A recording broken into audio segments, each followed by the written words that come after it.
Kola studio. Katulina ogenda paka era studio. Oli mu studio. Adi gwe tamino wetadde tukwate gwe.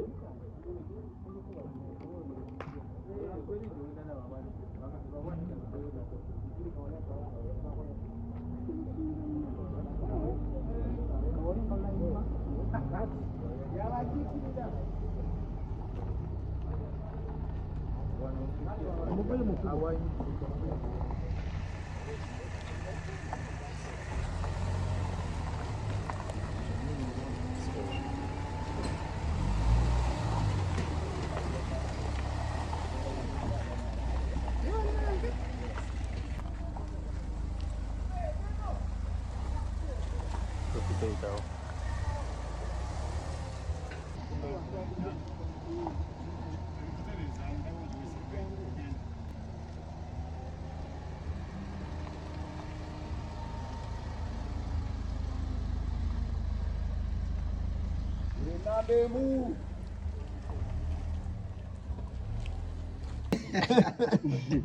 Leo Jeff.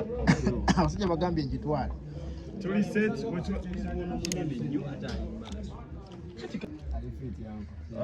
tukwaniriza sebo. Oba gwatwaniriza.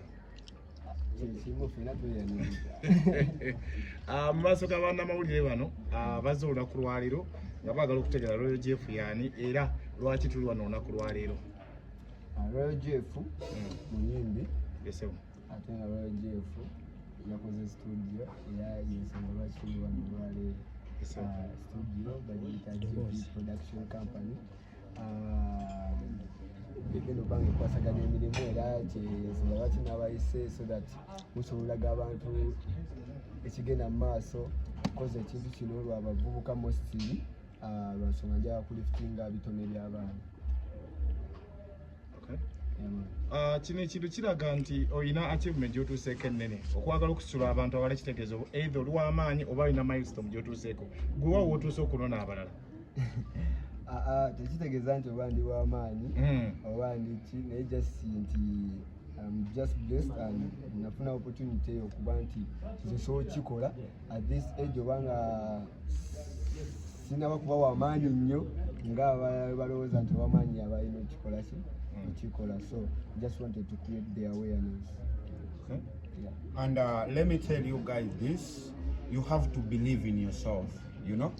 Royal Jeff, when you do this, chituwa improve sense. What you about? Improvement. Improvement. Royal Jeff is our agement, so that for us, even if for us, we can do it, you know. Sure. That is inspiration. Inspiration to the youth. Royal Jeff, abakulabika oli muvubuka muto ayakajja mu industry gwe batamanyidde ebbanga naye olabika nga waliwo amaanyi ag'enjawulo.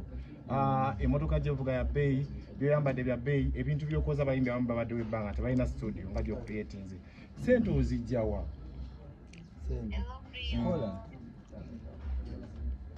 Kola sebo naye just nti abantu bamanyire okuba nti mostly aba media oba aba social media bamanyire okuba nti buli mulimu gw'olina alina gubalaga nti bagulabe nti gwe guno gwokola. So I have so many investments zenga omuntu zitali za kamera zitali za kulabisa. We don't need to tell people what abagamba nti Royal Jeff mu kuyimbako mu nnyimba ze zimu ze wakola ezatandika gwakulira kampani yagala abakazi abakadde abagamba ekintu kino nti abakazi abakadde bebamu kuba kuteekamu essente okutuuka wano batuufu. Smart Wire Association.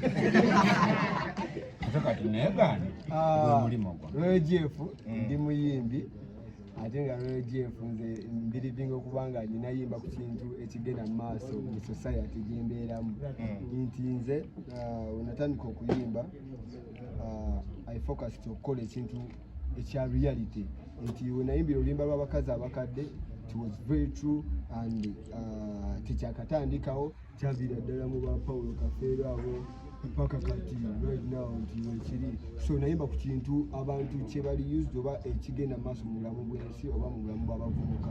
So I'm a musician or I'm a messenger bansindika busindisi n'ennyimba nti ki abagamba era abazungu b'ekizungu ekikadde bakyamu bazungu nze Roy Jeff ng'omuntu ndi mukwano gwa buli muntu eno Uganda oba simanyi endowooza yaffe yanjawulo mu nti wano bajja kulaba n'omuntu bw'ati tebajja kiwa nnyo focus naye ate banakulaba n'omuzungu bajja kiwa nnyo focus lwaki simanyi nze nga nze ng'omuntu nze nkiyita maalo omuntu oyo agamba nti oba ondabye n'omuntu nti kino ne weekiti ne weekiti so si bwe kibeera oba okitegeera si bwe kibeera mu byozze okola emu mu kubeerawo mu system lwasooka okukukyaza ewantu we twaliko ffenna wakompulininga kubamu ku bayimbi nga banyaga ennyimba zo gwe tonyigirize bayimbi kutwala nnyimba zaabwe nga ojokoze studio we twasembayo wali kumpinira kufiki Gaza okuba nti yayoza ezemu ku nnyimba zo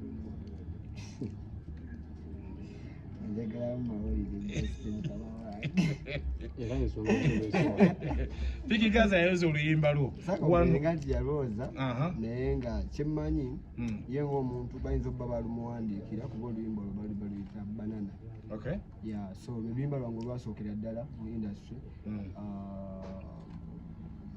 simanyi oba yalooza oba balumwoleza oba waliwo yamuwa idea y'ekyo eyokola banana so I don't know any idea about it nakirababulabe so enteekateeka ya studio egenda kuba yabwereere engeri gy'okoze okuyamba ku bayimbi yabwereere oba balina akasente ke bateekayo oba omwoyo gwa ggwanga studio nagikoze obutakalubiriza bayimbi naddala abayimbi abato kuba bakalubizibwa nnyo mu bya recording sagikoze nti studio yabwereere naye studio egenda ba tekalubiriza muyimbi wa wansi.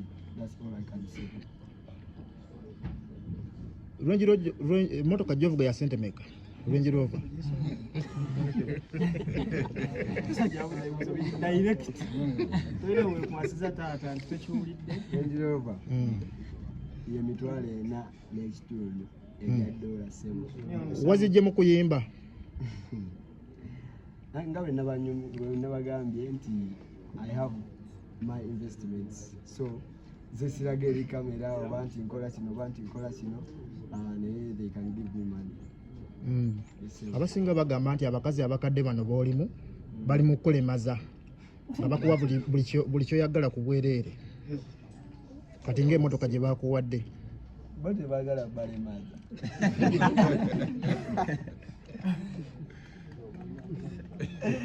Kuba muna ate nekyewunyisa bangi nnyo sijja bwongera we bali abampeereza message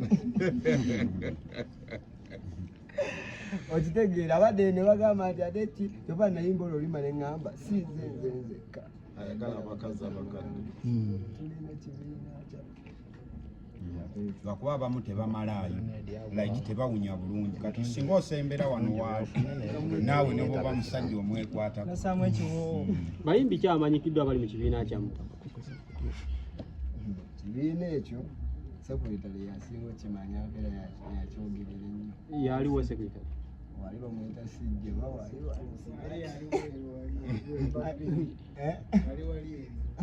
yasinga okimanyako ekibiina ekyo.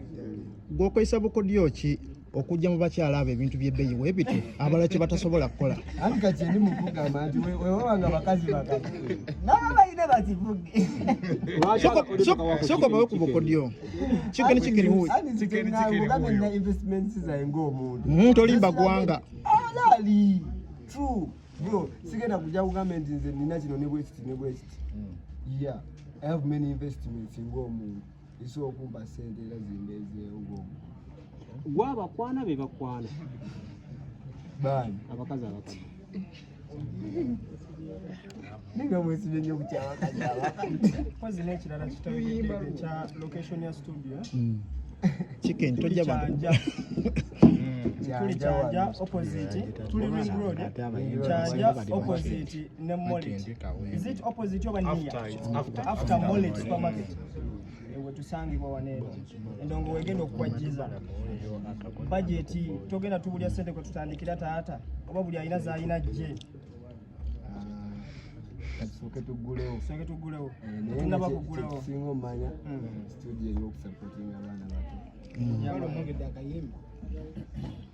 record everything I want oba kuleekaana no problem owaaye Jeff lwaki Madubato mu connecting nga nava ku boda anoonya na buyambi bamugoba mu nnyumba. Twaze mu gundi yawa Nze twaze mu collection. bano bana amawulire nga Oyo Jeff, atudde eka ayagala okumanya muyimbi atandika. Mukodyo kibokozezza okuba nti mu mwangu gano wadde okola bizinesi zazo tayagala tuwulira. Oli bwoli otuuse bwoli. Connections mikwano kubanga ndi tuloyo kubeera nga ku buli omu soba nga asobola okwasosietinga naye. That's how I try to make it very easy because now in Chirabye I've been singing for 1 year. Okay. Yeah, now Gwe muyimbi mu mwaka gumu ng'alina Range Rover gye tulaba ng'ate eri mu mannya agage. Abayimbi abakoledde ebbanga omuli ba Chameleone bazivuga mu myaka giri emikadde. Spice Dan olaba wuyo yayimbidde emyaka yakagiraga abantu. Gwe kakodyo kyakali emabega awo maanyi kyagali awo ku Range Rover mwaka ki eyo gy'ovuga? Mwaka mu kyenyiza okugamba mwaka mu naye kyemmanyi Range Rover ebeera choice omuntu yenna okuba nga agula kyayagala. So amamotoka ganjawulo gaswali bakola Toyota ne bakola Benz ne bakola Volkswagen kitegeera ne bakola Range Rover nti buli omu obeera na choice yo. Simanyi sinagamba nti nze am more worth Chameleone kyali oba anikyali oba anikyali. So ebeera choice ya muntu ne Chameleone asobola nga agiyina ng'era n'agigula olina asobola nga yayagala oba nga yo tayagala Range Rover ayagala Benz. So it's a choice. Okay. So ennyimba atakumanyi ng'oggyeko abakazi abakadde ennyimba kimpya zirina n'obuyimba obulala awo tutegeere nti omuyimbi ng'oggyeko okulaga enziga ne studio gy'akoze endongo weeri oba endongo enfumbe gyeri n'abayimbi kyabalawezi ba collaborations nga gyeziri bw'okozeko nabo. Bayimbi nabakola kwa Nefefe Busi. Okay. Yeah, kimanyi bwe nali ntandikira ddala. Natandika Nefefe Busi. Okay. Kolako naye oluyimba lumu baluyita Tukuba Pate. Naye nkuba oluyimba baluyita Abakazi Abakadde. Awo wennyini. Oluyimba baluyita Matakooko. Naye nkuba oluyimba baluyita Eggaali. Naye nkuba n'oluyimba baluyita Tonnomya naye we. Kekapya. Ziri mu kuntambulira bulungi. Abayimbi abatambula n'eggaali tandikira awo wennyini gwe nga tonaba na ggaali Range Rover toyagala batuulamu oba bawunyawunya. Batambula n'eggaali omufiika eggaali za alien skin n'abasigadde tonayagala kutambula na ggaali. Ebeera choice okutambula n'eggaali. Okay. Kati nze nyinza okuba nga mbeera n'eggaali naye nga sitambula na ggaali. Okay. Yeah, so it's a choice okubeera n'eggaali. Kyova tojalaba buli muyimbi ajja nti agenda baayi n'eggaali. So ebeera choice. Sitambula na ggaali naye mbeera n'eggaali. Okay. So ani abuuza Range oba eyo yaba smart wire nga liri puzzle bwe yagamba omuyimbi omu bwe yalina eyiye. Ggaali eyange byonna ebiri nga society endala bwe zibeera si. Akasembe gambibwa nti mwabagala abakazi abakulu mutulugunyizibwa nnyo gye mubeera babakozesa emirimu ekyo kinga kye wasoose nuliro ndabooza gwabeera naye gwakimanyi anti kati ngera wogambye nti abagala abakazi abakadde batulugunyizibwa era singa ondaba nti tulugunyiziddwa oba si bwe kiri. Atulugunyizibwa tavuga Range Rover nti ekyokamwe